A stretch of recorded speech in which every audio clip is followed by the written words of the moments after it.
मेरी गर्लफ्रेंड ने इस मिशन पे थी कि मैं इस अकेले आदमी से कितने इमोशन निकाल सकती हूँ। तो वो इवेंट्स क्रिएट करती थी। कुत्ते का बर्थडे मना रहे हैं हम लोग, उसके पास कुत्ता था भी नहीं। स्ट्रीट डॉग का बर्थडे मना लेते थे हम। स्ट्रीट डॉग खुद केक काटते हुए हैरान है कि मेरा बर्थडे आ जाता।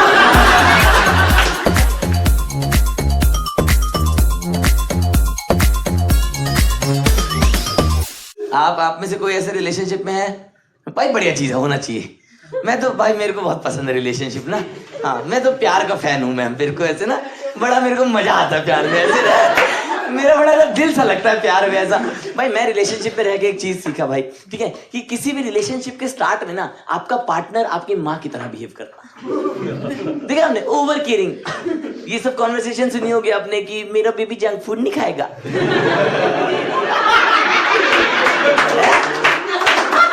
सुना ये देखो पीड़ित लोग कैसे हैं। वो वाली कॉन्वर्सेशन होती है ना, मेरी बेबी का टमी आ रहा है। हाँ, कि जंक फूड खाए तो मैं प्यार नहीं करूंगी। हर रिलेशनशिप के स्टार्ट में ना आपका पार्टनर आपकी माँ की तरह बिहेव करता है, फिर धीरे धीरे वो आपका बाप बन जाता है। फिर उसका ऐसा होता है ये खुश कैसे घूम रहा है, इसको पकड़ के डांट देता हूँ, है ना, इसको 6 महीने पुरानी बात पे गिल्ट दे देता हूँ। भाई मेरी गर्लफ्रेंड मुझे किसी बात पे डांट देती थी भाई, किसी बात। एक बार उसने मुझे इस बात पे डांट दिया, कह रही तुम इतने गंदे तरीके से रहते हो, तुम्हारे घुटने काले हैं। घुटने तो काले ही होते हैं। मुझे उससे मिलने से पहले पता ही नहीं था कि मार्केट में गोरे घुटने भी हैं। उसने पहली बार अपना पजामा उठाया ना ऐसे, मैंने कहा इसे कलाई कहा करो तुम। मैंने कहा इस गोरे घुटने से बाहर कैसे निकल जाती हो तुम। मैंने कहा इनकी एफटी कराओ। इतने गोरे घुटने सर, मैं तो प्रेशर में आ गया था, मैं घुटने ही धोता रहता था पूरा दिन। क्या भाई कसम से मैं ये कह रहा तुम कैसे काले निकल गए यार तुम। अरे असली रंग दिखाओ बाबू, क्या कर रहे हो। कसम से तब तो लूफा भी नहीं था, नाखून से ही कर रहा हूँ। अरे भाई तो घर वाले रक्षा कर रहे हैं, आधा घंटा नहाता रहता है उन्हें। सही में उनको कौन बताए घुटने चमकाने भाई। इतना प्रेशर बिल्ड कर दिया था उसने। और जब हमारी बहुत लड़ाई होने लगी ना, तब मैंने एक शेर कहा था, अगर आप इजाजत दे तो मैं सुनाऊं कि मैं मेरा दिल वक्त सांसें जान तुम्हारा और क्या था। कि मैं मेरा दिल वक्त सांसें जान तुम्हारा और क्या था, एक मोहब्बत फिर जुदाई फिर तमाशा और क्या था।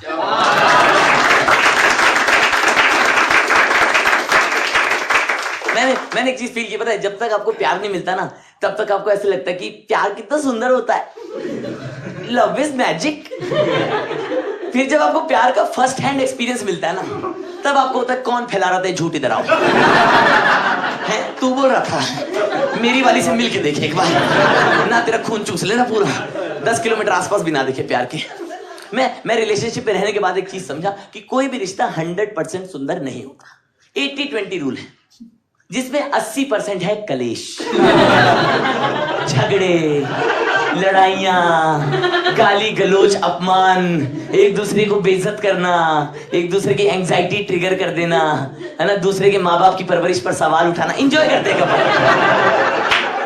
कपल लोग का फन टाइम यही रहता है कि बाकी 20% सुंदर होता है, और वो 20% इतना सुंदर होता है कि आपका मन करता है चल यार 80% झेल ले, है ना।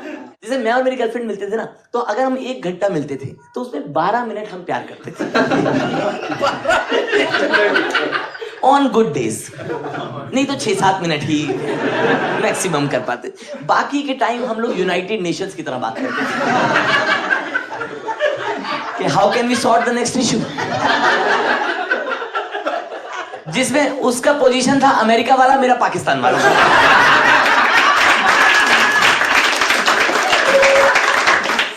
मैं लगा रहता था कि हमारे रिलेशनशिप में हालात ठीक नहीं है,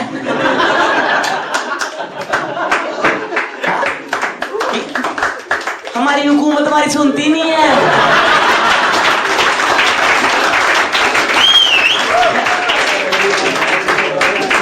हमारी आवाम तरक्की कैसे करेगी, हमारा मुल्क परेशान है। वो उधर लगी रहती थी, या we will consider it, next time या नेक्स्ट वीक। मैं लगा रहता था कि रिलेशनशिप के बाद में जज्बात बदल गए, हालात बदल गए। तो मैंने तब अगला शेर लिखा कि मैं मेरा दिल वक्त सांसें जहां तुम्हारा और क्या था, एक मोहब्बत फिर जुदाई फिर तमाशा और क्या था, बारिशों में मुस्कुराकर याद करता हूं कहानी, बारिशों में मुस्कुराकर याद करता हूं कहानी, एक राजा एक रानी एक लम्हा और क्या था।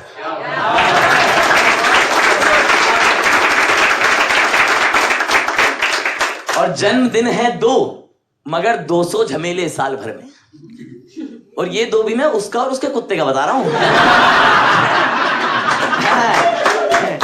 मेरा नहीं है इसमें भाई। मेरी गर्लफ्रेंड ने इस मिशन पे थी कि मैं इस अकेले आदमी से कितने इमोशन निकाल सकती हूँ, तो वो इवेंट्स क्रिएट करती थी। कुत्ते का बर्थडे मना रहे हम, उसके पास कुत्ता था भी नहीं।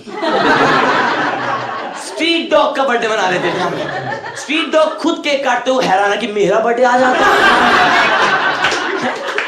वो खुद हैरत में था। वो ऐसा, उसकी रिएक्शन हो रहा था कि मुझे मेरा बाप नहीं मालूम,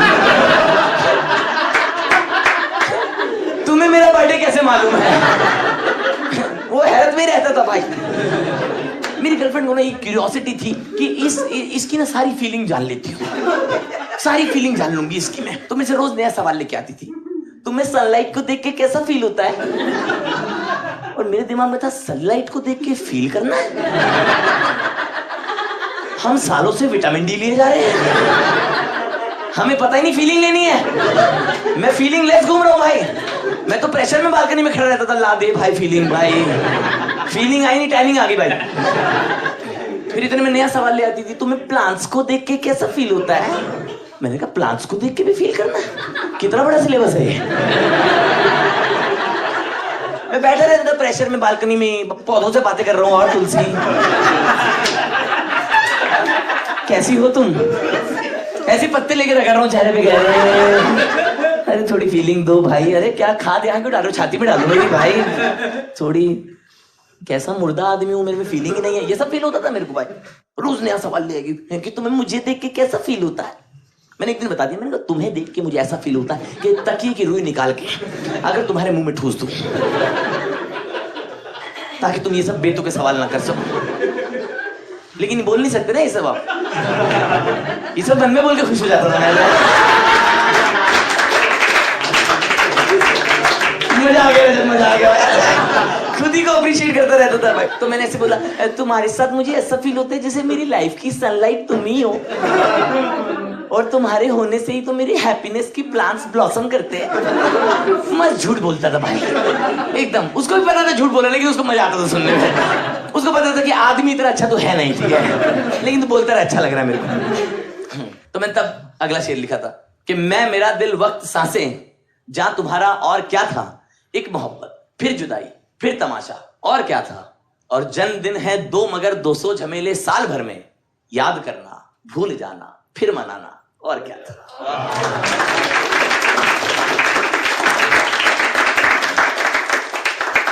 मैंने पता है लड़कियों की इतनी खूबसूरत बात होती है ना, लड़कियां ना अपनी रिलेशनशिप को डिनर टेबल की तरह समझती है। सही में, अभी गंदा हुआ है अभी साफ कर दो। क्लियर रूल है उनका, राइट देयर राइट नाउ। लड़के रिलेशनशिप को अपनी बॉडी की तरह समझते हैं कि रोज थोड़ी साफ करनी है। पिछले हफ्ते तो नहाए थे, रोज क्यों साफ करेंगे हम लोग? जिस दिन छाती पे मकड़ियां जाला बना लेंगी, या जिस दिन झांगों पे फुफुंदी लग गई, तब करेंगे साफ भाई। लड़कियां, आप देखो लड़कियों की इतनी खूबसूरत बात होती है, जैसी लड़कियां प्रॉब्लम को लेके अवेयर होती है ना, वो सोल्यूशन ढूंढना शुरू कर देती हैं। आदमी विश्वास रखता है लास्ट मोमेंट पर सोल्यूशन ढूंढने में। कभी आप देखो लड़कियों का फोन 50% पे आता है, चार्जिंग पे लगा देती है। आदमी लोग 1% पे नोरा फतेही की रील देख रहे हैं। अच्छा करती है नोरा।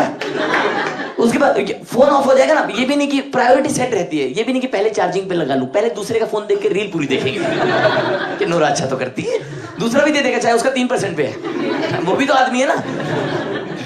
मैं तब अगला शेर कहा कि मैं मेरा दिल वक्त सांसें जहां तुम्हारा और क्या था, एक मोहब्बत फिर जुदाई फिर तमाशा और क्या था, और वो किसी एक काम में मसरूफ रहती थी हमेशा, कि वो किसी एक काम में मसरूफ रहती थी हमेशा, काम उसका रूठ जाना रूठ जाना, और क्या था।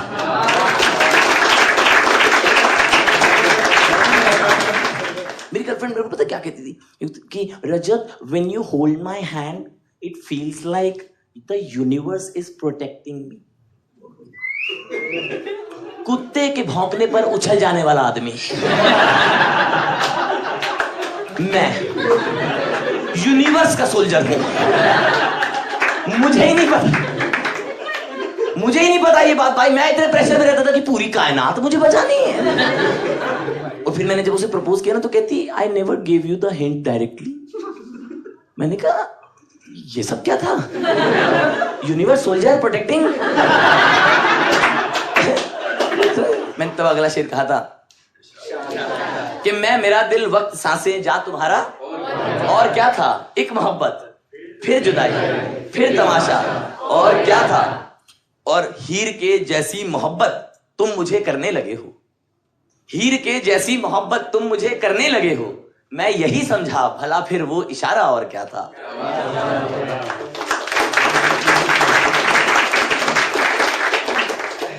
भाई मैं पता है दुनिया में जितने भी ऐसे लोग हैं ना जो किसी रिश्ते से निकलना चाहते हैं, है ना, फ्रेंडशिप रिलेशनशिप जो भी है, they want to leave someone. मेरी आप सभी से एक रिक्वेस्ट है कि आई रिस्पेक्ट योर डिसीजन, लेकिन प्लीज आप लोग छोड़ते हुए मुंह पे मीठे मत बनो। हम लोग कर लेंगे हैंडल। मेरी गर्लफ्रेंड ने मुझे ब्रेकअप के टाइम पता क्या बोला? You are the purest soul. Purest soul, kindest human being, nicest friend to have. कह रही कि पता है जो भी लड़की तुम्हें डेट करेगी ना वो लकीएस्ट होगी। मैंने कहा तुम बनो ना लकीएस्ट। ये है, मैं तुम्हें सामने से मौका दे रहा हूँ, लकीएस्ट बनो भाई। ये पता है ये वो वाली बातचीत है कि आप किसी से पूछो कि भाई आप बेस्ट पिज्जा कहाँ का है, और वो बोले अरे भाई डोमिनोज बेस्ट है, जो भी डोमिनोज का पिज्जा खाए वो तो लकीएस्ट है। फिर आप बोलो मेरे साथ खाने चलोगे? बोले नहीं मैं तो पिज्जा खाता हूँ। ये कैसा स्कैम है भाई? अरे काइंडेस्ट नाइसेस्ट लकीएस्ट, मैंने रिलेशनशिप ज्वाइन की, एनजीओ ज्वाइन की मैंने। भी आपको बोले ना ब्रेकअप के time you are the best person, best rap मारो उसके भाई। मैं तो भड़ास प्रॉपर भाई। मैंने उसे बोला, मैंने कहा अगर मुझे नाइसेस्ट प्योरेस्ट और काइंडेस्ट होने के बाद भी अकेला रहना है तो मैं दानव बनना प्रेफर करूंगा। मैं खून पीऊंगा रोज, कच्चा मांस चबाऊंगा। मुझे बहुत अच्छा इंसान बन के अकेले नहीं रहना है, मुझे दानव बन के परिवार चाहिए। मेरी लाइफ के पढ़ने बहुत क्लियर है मेरे। तो मैं तब आखिरी शेर लिखा था, आप लोग इजाजत देते कि मैं मेरा दिल वक्त सांसें जा तुम्हारा, एक मोहब्बत फिर जुदाई फिर तमाशा, और क्या था? बारिशों में मुस्कुराकर याद करता हूँ कहानी, एक राजा एक रानी एक लम्हा, और क्या था? वो किसी एक काम में मसरूफ रहती थी हमेशा, काम उसका रूठ जाना। जन्मदिन है 2 मगर 200 झमेले साल भर में, याद करना भूल जाना फिर मनाना। हीर के जैसी मोहब्बत तुम मुझे करने लगे हो। मैं यही समझा भला फिर वो इशारा, और क्या था? और आखिरी शेर सुनेगा कि चाहते थे फासले तुम बोल देते यार मुझको, कि चाहते थे फासले तुम बोल देते यार मुझको। वो मुसीबत वो शिकायत वो बहाना, और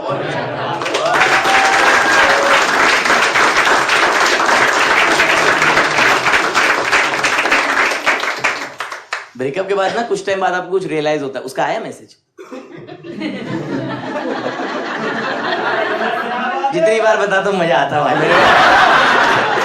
उसका मैसेज आया, why can't we be friends. मैंने कहा एक्चुअली मेरे ना घुटने काले हैं।